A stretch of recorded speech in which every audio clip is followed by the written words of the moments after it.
Bonjour, bonjour, bonsoir, bonsoir, Nabalandi Nyonso. Il y a la voix céleste télévision. Mbote Nabino Mbote, Bozali, et belé. Partout dans le monde. Besoin d'abisso par la voie internet. Dans les États-Unis, dans les pays Mbote Ska Bozali. En Europe, dans Suède, maman fait pour la mère des opprimés. Ça m'a pas mbona libota mobimba. Zamba Rolong Sabiso. C'est que na Suisse, Mbote, Bozana, Asie, Océanie, en Afrique, sans oublier en République démocratique du Congo. C'est toujours votre humble serviteur, Moïse Mankanchiba, l'émission Bolingaka. Toloba, mais c'est qu'on peut savoir actualité politique en temps réel, boyeba, tozawa, puis tozo kendewa, puis tokosuka, wapi. Mbote rande quoi c'est ma caméra John Maboke Bende diko Alvi Berli Signaturel Sisi Mboko la fichima de Masarande toba toujours lo leza ko futa c'est mon tokoloba Nzambe ya boto ko zali susu wapi ndenge to sina comptable biso na bino biso toza bango na kati ya mai à chaque fois to bana mokili ezali pa to pesa bino ba information o ezali ko se passer na mai yo motali banda ya mokili koti ya tembete lelo sujet auto partager biso la bino le cardinal Fridolin Ambongo convoqué. Papa cardinal Fridolin Ambongo va convoquer. Est-ce que va convoquer attaque cardinal église catholique ou bien va convoquer attaque va convoquer église catholique? Non. Justice à RDC va convoquer l'individu cardinal Ambongo. Biso nyonso abotaka biso. Mutu moko ba botaye attaque président de la République azalate. Mutu ba botaye te que non ministre, mutu ba botaye cardinal te. Et to bota mwada to bota mataka ba individu. Ba fonction ne yaka après. Pourquoi va convoquer Tata cardinal Ambongo? Na kati état de droit moto azala likola mibeko azala te. Yo moni même na président de la République azana juge na naturel o soka salimbeba basambisa kaye donc mona président Tshisekedi azana za président cassation akuwa cassation do yende mutu soki président Tshisekedi président de la République nyonso aide salimbemba do azana droit basambisa ye donc so déjà président de la République azana moto wa rosambisa kaye do ba watu nyonso batikali moto azali kola mibeko azalité. Il faut qu'on se pose la question. Bandeko ba otuna mais natango wa Kabila Ambongo wa tretaka Kabila médiocre Malula salaka boye bandeko fo boye batoza na ta nini toza na ta o toza na guerre ba ennemi na biso ezali ba Rwandais. Est-ce que Tata cardinal Ambongo ba convoquer passe à tenir ba propos à discourtois contre les présidents de la République? Non. Tata cardinal Ambongo ba convoquer après sa information passe ba propos à tenir eza pour na régime té mais eza pour na azo tient en danger la République démocratique du Congo. Il faut préciser ça la bongo. Na début dans le baki, va convoquer l'église catholique mais va convoquer individu Ambongo. Ba propos ya Tata cardinal les arénines. Tozoni moi si matobani d'abord na colisté nae Abbé Choli. Abbé Choli après ma pona na lobi nini. Abbé Choli le baki boui. Si la CENI ne comprend pas la pertinence de notre insistance pour renforcer la confiance au sein de la population, si elle minimise la perception de son travail dans l'opinion, à moins qu'il qu'il y a des correctifs significatifs, je crains qu'elle fasse le lit d'un environnement fertile pour une révolution qui n'attendait qu'un leader courageux.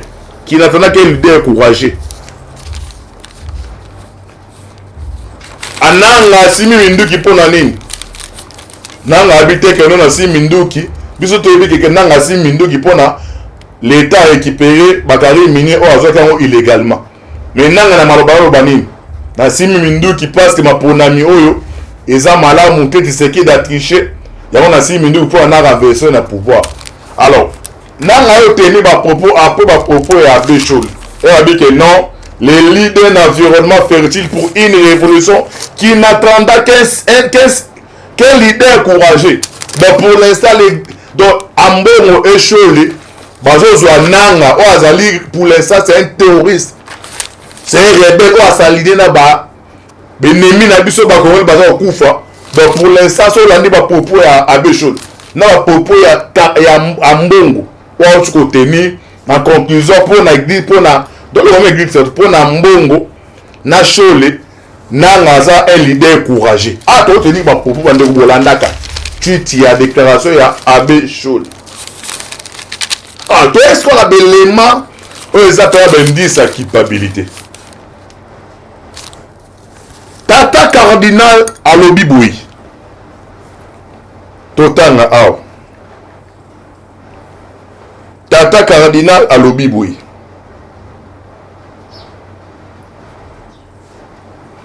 Tata cardinal alobi boui. Totanga ba propos na ye. Tata cardinal alobi boui. Ba propos ya cardinal Mbongo. Le gouvernement a distribué des armes supplémentaires à divers groupes armés comme les Wazalendo et les FDLR, en espérant que ces groupes soutiendraient l'armée face à l'avancée du M23. Tous ces groupes sont aujourd'hui bien armés et c'est la population qui a payé les prix. On a ma propos ya Fridolin Ambongo cardinal. Alobi gouvernement RDC akaboli ba minduki na ba Wazalendo na ba FDLR pona ba freiner avancer ya bananga ya ba M23 mais ole ba freiner avancer ya ba M23 ba onde ba kumkobuma population.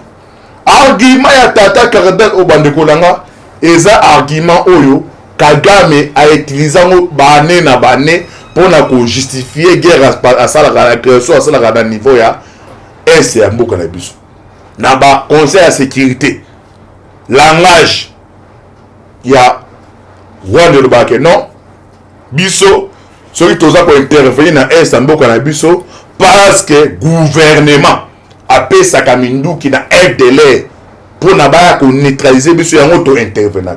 Argument et permettant na Kagame bakote la kaye.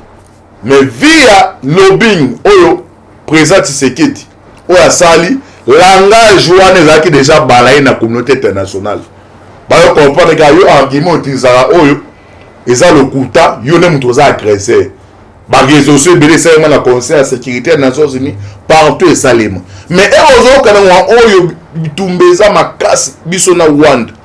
Toka euti na maloba ya Rwanda te. Euti na maloba ya France te. Euti na maloba ya Burundi te. Mais euti na maloba ya Congolais azali cardinal.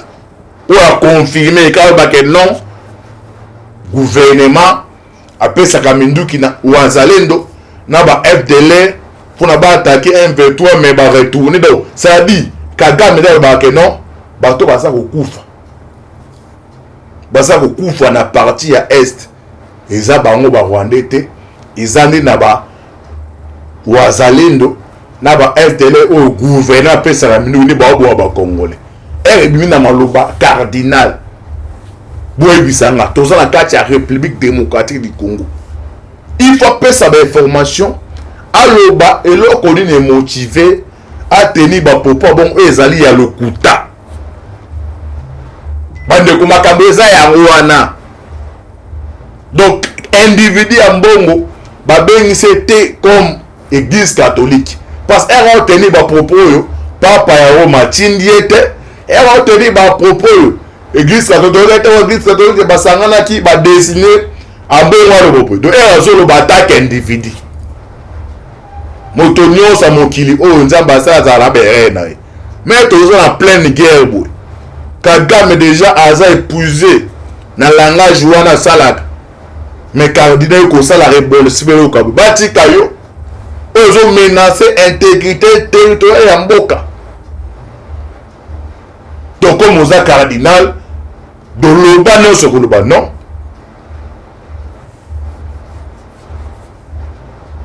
Non, tout na mais est-ce d'abord cardinal maotanga bino kombo ya cardinal bakanga wapi pe wapi ya Afrika za mais soit ya Afrika ba non Afrique ba ba dictateur boka kombo na ye azali cardinal ya Lyon eza na kati ya France kombo na ye Philippe Barbarin azalaki en 2016 aza cardinal ya Lyon France esika o démocratie salema a été condamné à 6 mois de prison avec sursis par le tribunal correctionnel de Lyon en août 2016. Donc il cardinal de Lyon et c'est kuna eba condamné qui bon le bec non à cardinal non moto aza likola mibeko azalité abandi ko critiquer. J'ai sûr que non, les peuples souffrent. C'est normal. Ne bambo bandenge ba mosir bando sala. Mais oh que non ya guerre boy. N'est-ce la qui craint ndenge zabongo cardinalement ukrainien ba que non ce qui évasion oh risa ça na kati ya Ukraine et ça parce que Zelensky alinka koti sa Ukraine na kati ya OTAN. Ateli ya popa bongo. Ateli ba popa bongo ezate attaquer na Zelensky mais azako takene na Ukraine. Est-ce ba Ukrainien nyonso wana toza combien de millions de Congolais. Donc so il lelo yesu masia yo zo bato. Ambongo yende na mtaokili na lolo. Bien yende mtaza sen non. Eloko nyonso ezaka na ebandiki nango ezala pe na suka na yango.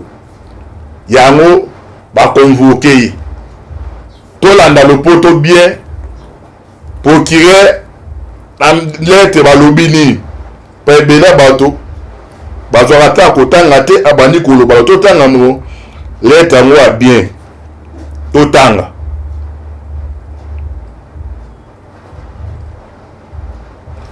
Kinshasa limité objet comportement celui-ci parce que Aza Koloba c'est un influenceur.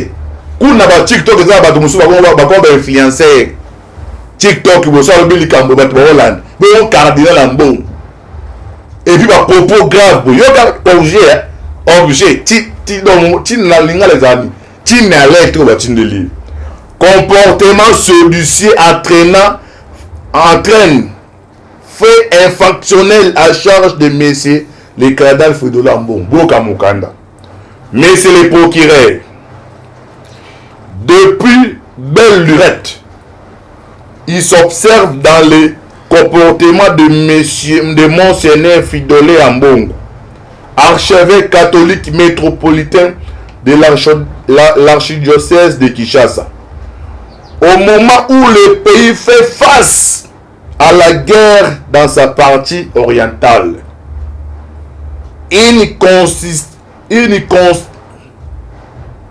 constance de propos séditieux tenus lors des points de presse, interviews et autres sermons de nature à décourager les militaires des forces armées de la République démocratique du Congo qui combattent au front, mais aussi incitative à la maltraitance par les rebelles et autres envahisseurs des populations locales déjà meurtries par autant d'années de déstabilisation.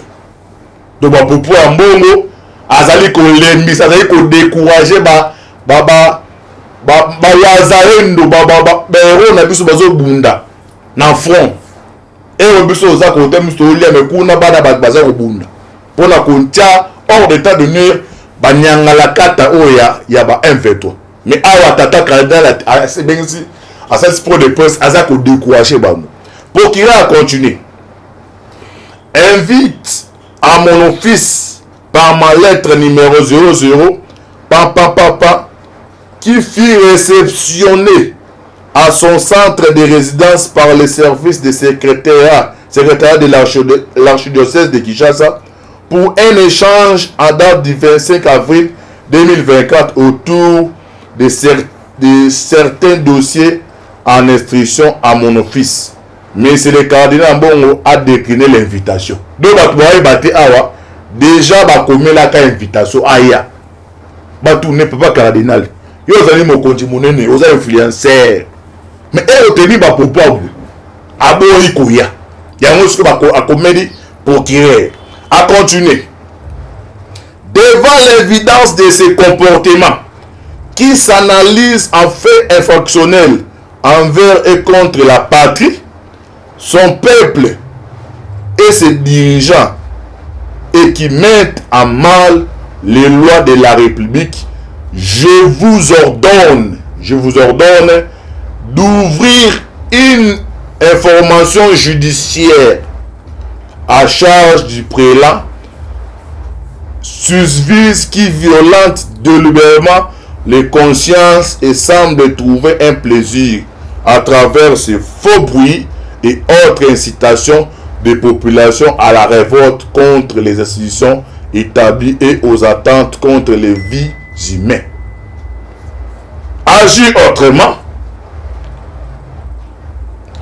autrement s'analysera à demi de justice de votre part et votre inactivisme sera considéré comme un fait de complicité avec les faits répréhensibles évoqués ci-avant.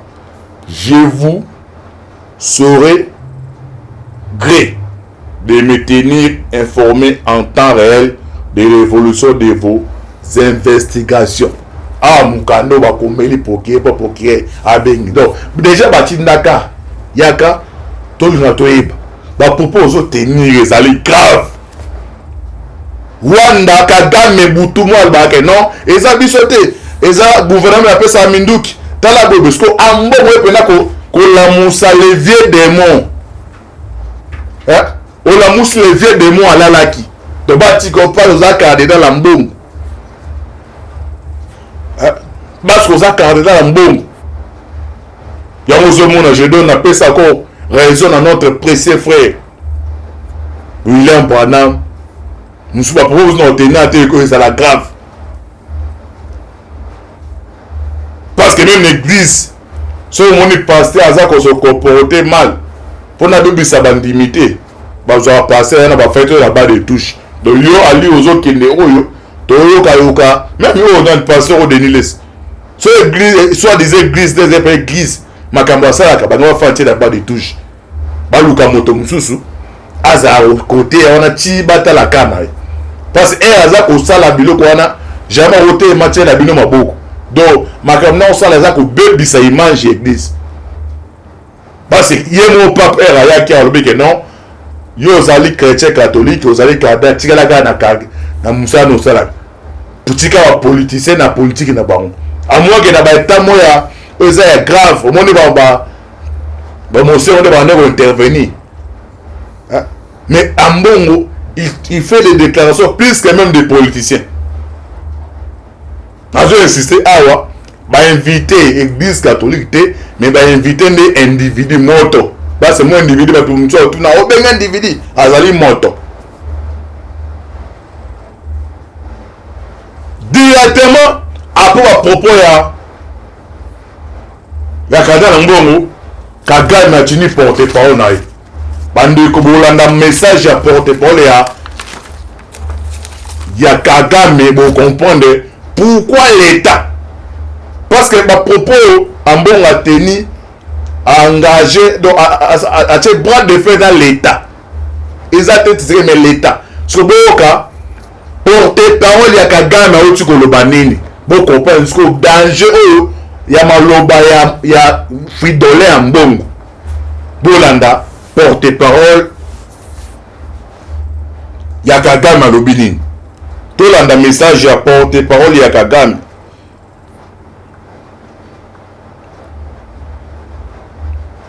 Ok,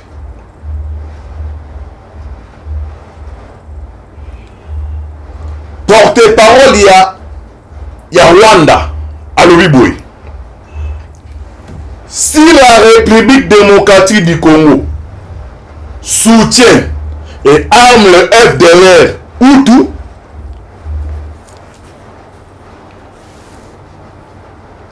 na bandeli awa, si la République, la RDC soutient et arme le FDLR Hutu, donc c'est dit tu es sur le propos ya Ambongo pas biso tu dis que le gouvernement ça la noté mais Ambongo le gouvernement a appelé ça comme nduki na ba FDLR na ba wazalendo parce que tout na Ambongo a joué rôle nini atoza chrétien catholique aux Hollanda tu eu ba enjeu de là où ça se passer à niveau ya est.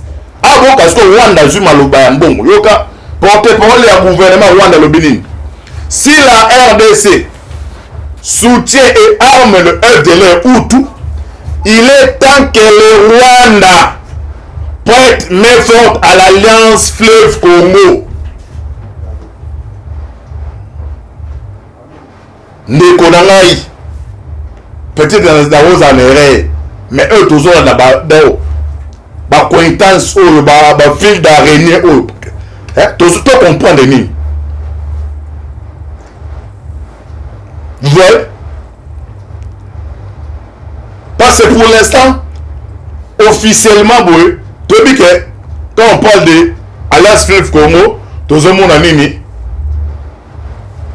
Rwanda mutazara mais officieusement non Kagame s'affiche parce que Ambongo dit que non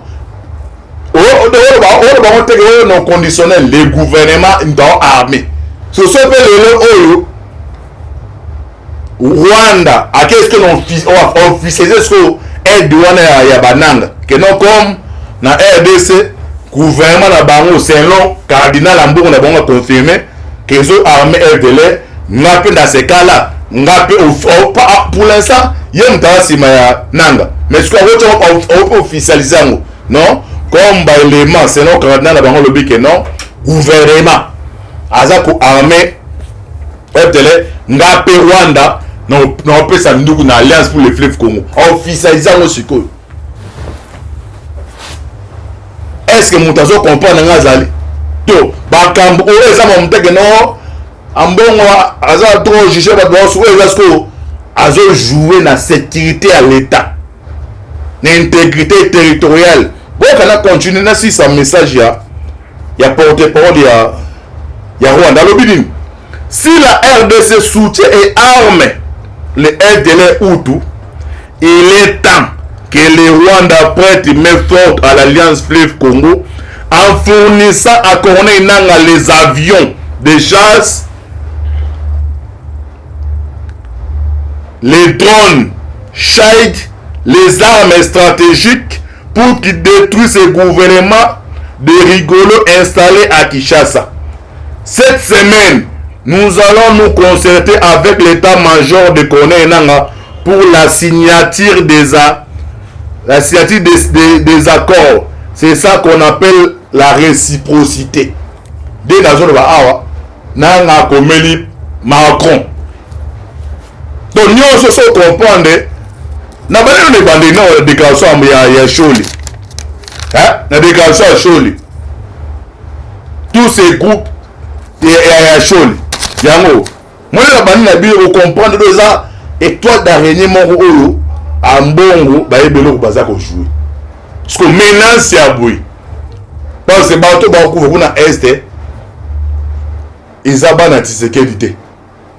baba ko na es eza bana Martin Fayulu te eza bana pe ya mbongo te na ite so aza na bana so bana te et puis bana Moïse Katumbi te bato baza okufa la majorité c'est le peuple congolais ba okufa sur a monde bandaki c'est chaud les leaders d'un environnement fertile pour une révolution qui n'attendra qu'un leader courageux. Donc pour l'instant leader courageux il y a un bon on a chaud laissé qu'on est inang atiki wate ye asa ba preuve gouvernement pesi minduki naba wazalendo na FDLR minduki ngo le babo ba rebelle ba inventeur ba congolais kaka banda ka ba ke non il y a ça la makambo ya SSO intervenir ça parce que gouvernement azo armé ba FDLR le logo qui porte parole ya Kaya Rwanda lui que non comme bazu ba information que non gouvernement azo